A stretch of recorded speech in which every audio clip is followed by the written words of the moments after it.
J'en vois encore qui sont en galère d'alternance actuellement, mais je suis passé par là moi aussi. Tout mon cursus scolaire, du BTS jusqu'au master, j'ai cherché à le faire par alternance dans une école de commerce. Et justement, ce sera l'objet de cette vidéo. Je vais te partager avec toi mes petits tips ou les erreurs qu'il ne faut pas commettre pour trouver une alternance. Parce que oui, des difficultés j'en ai rencontré, des situations un peu saugrenues, il y en a eu plein aussi. Et c'est ça que je vais partager avec vous. Bon, cette anecdote, je sais, ça va être la rigolade, haha, on va bien rigoler. Mais j'espère que surtout que ça va t'aider à sortir de cette galère. Comme d'hab, c'est une anecdote de mousson, je sais que tu vas kiffer, donc hésite pas dès maintenant à lâcher ton petit like et à me donner des thèmes en commentaire, comme ça pourrait m'inspirer pour les prochaines vidéos. Pour commencer, une remise en contexte est obligatoire. Cette histoire fait directement suite à la dernière vidéo que j'ai sortie sur la rentrée scolaire que je te place juste ici. Je t'avais expliqué justement que je venais de trouver une entreprise qui allait m'accueillir pour mon alternance à la rentrée qui suit. J'ai eu la chance d'être pris dans une des plus grandes entreprises françaises. Tu vois le genre d'entreprise qui à l'époque recrutait que sur piston, et ben moi j'ai été pris pour mes compétences. Et parce que je suis arabe aussi. Oui, il y a eu une grande époque dans les entreprises où dans le cadre de leur responsabilité sociale justement, ils avaient pour but de recruter des personnes sans prendre en compte leurs origines, leur situation familiale, etc. Il y avait une sacrée campagne de publicité qui t'incitait à postuler chez eux si justement tu faisais partie des minorités visibles, les noirs et les arabes. Oui, tu vas me dire c'est peut-être humiliant, mais c'est pas tombé dans l'oreille d'un sourd, bah moi j'ai postulé directement. Et en plus d'être bon et intelligent dans les entretiens d'embauche, eh ben j'étais arabe, je cochais toutes les lignes. Eh ben j'ai été pris directement. Je t'ai quand même donné beaucoup d'indices sur la boîte en question, donc si t'as deviné le nom, hésite pas à le dire dans les commentaires. Oui, comme tu l'as entendu, j'ai d'abord cherché mon entreprise, et ensuite j'allais chercher mon école de commerce qui allait m'accueillir pour mon alternance. Et ça me permet justement de te faire un petit message de prévention. Oui, faut toujours trouver ton entreprise en premier. Faut jamais écouter les écoles de commerce. Si toi t'as privilégié ta recherche d'école de commerce au profit de la recherche d'entreprise, eh ben je comprends pourquoi aujourd'hui t'es dans une merde pas possible et que t'as toujours pas trouvé de contrat d'alternance. Mais je t'arrête tout de suite, c'est pas du tout de ta faute. Ça, c'est parce que les écoles de commerce aiment trop faire de la pub pour rien du tout. En général, les écoles de commerce vont t'approcher en t'indiquant qu'elles ont un large portefeuille de partenaires et qu'elles pourront te placer facilement en alternance. Mais ça, c'est que du pipeau. Elles vont juste te faire miroiter de fausses promesses. Comme ça, toi, tu te doutes de rien, tu t'inscris chez eux. Derrière, tu trouves pas du tout d'alternance. Et comme t'es dans la merde, c'est soit chez eux ou soit la rue, et bah t'es pris en otage. Tu vas t'inscrire en formation initiale chez eux. Sauf qu'une école de commerce, en moyenne, c'est 10 000 € l'année. Justement, moi, je me suis gravement embrouillé avec une école en question. Je citerai pas son nom, mais ça fera l'objet d'une prochaine anecdote. J'ai vite compris que peu importe ta situation, du moment que t'as ton entreprise, tu claques des doigts, toutes les écoles de commerce t'ouvrent leurs portes. Tu peux même aller chercher ton école en slip si t'as envie. Du moment que t'as ton entreprise, ça va te déballer le tapis rouge. Et c'est justement ce que j'ai fait. Non, j'y suis pas allé en slip.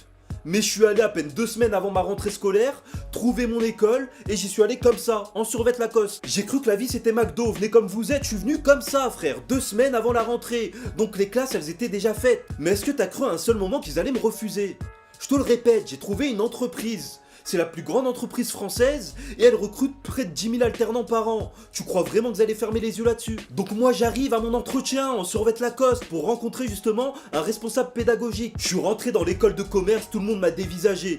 Que ce soit les profs ou même les élèves qui étaient présents, ils étaient tous là en costard cravate et tout. Moi je suis arrivé, je faisais tâche frère, mais je m'en battais les couilles. Je suis rentré en entretien frérot, le gars il m'a regardé en mode c'est quoi ce vieux rat de quartier, qu'est-ce qu'il vient foutre ici? Dès que je me suis présenté, j'ai dit bonjour c'est Mousson, je viens vers vous parce que j'aimerais m'inscrire dans votre école, sachant que je travaille pour telle entreprise. Ah bah là, le ton il a vite changé.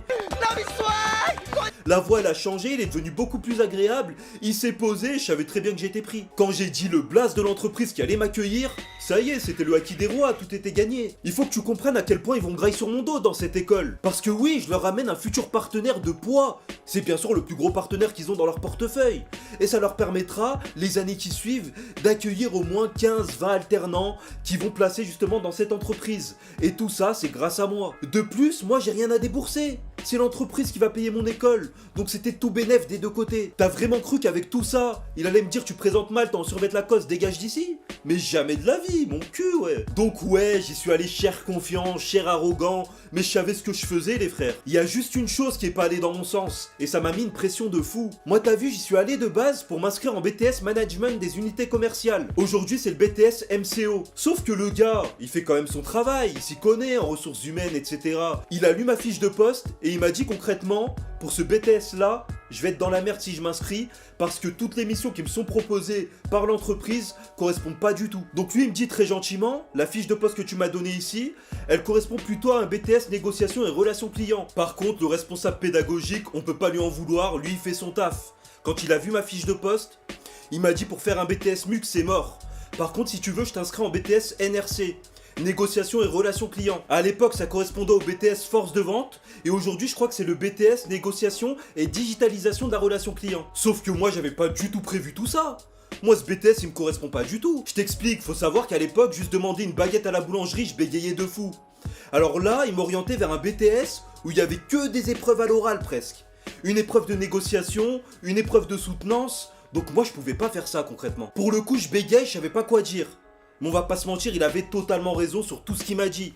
Donc j'écoute les conseils, je réfléchis un peu, et je lui dis, bah on est parti pour un BTS NRC alors, qu'est-ce que tu veux que je te dise? Quand je lui ai dit que j'acceptais d'intégrer ce BTS, oh la voix elle tremblait frère. Mais bon, je le savais pas encore, mais j'allais passer les meilleures années de ma vie dans ce BTS en plus. C'est là où j'allais apprendre le plus de choses, me former concrètement sur des choses qui me plaisent, etc. Et notez aussi qu'il faut jamais écouter les personnes qui vont te dire, l'alternance c'est compliqué, en plus des études t'as un travail, il faut réviser, t'as tes diplômes, c'est compliqué avec les horaires de travail, etc. Faut jamais les écouter. Honnêtement, si t'y vas, tu sais pourquoi t'y vas, ça glisse. À aucun moment t'as plus de fatigue qu'une personne qui est en initiale ou quoi que ce soit. Mais surtout, on va pas se mentir, le vrai plus d'un contrat en alternance, c'est la paye, frère. Dans ce cas-là, c'est important de bien choisir ton entreprise. Parce que ta paye, elle dépend de deux variables. La première, c'est ton âge. La deuxième, c'est ton niveau d'études. Et dans certaines grosses entreprises, il y a ce qu'on appelle les conventions collectives. Cette convention, c'est une règle qui va venir se substituer au droit du travail. Pour le coup, ils ont totalement le droit de le faire, parce que ces règles-là, elles sont à l'avantage du salarié. Ce qui fait, par exemple, dans mon entreprise, là où de base je devais être payé environ 900 €, eh ben j'étais payé 1200 €, frérot. Une autre donnée très importante et qui a pu me sauver la vie dans la suite de mes études, c'est le type de contrat que tu vas choisir en alternance. Ouais, faut distinguer le contrat de professionnalisation et le contrat d'apprentissage. Dans un contrat pro, c'est là où tu auras le plus d'avantages, parce que tu vas compter dans l'effectif des salariés directement. Donc tu vas cotiser pour ton chômage. Cette formation en contrat de professionnalisation, comme son nom l'indique, ça s'inscrit dans ton cursus professionnel directement.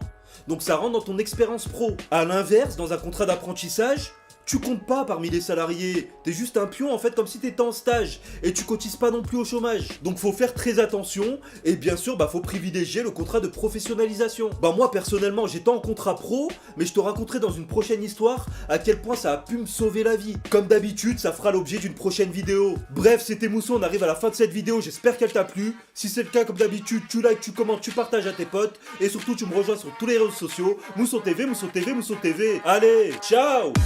Bye.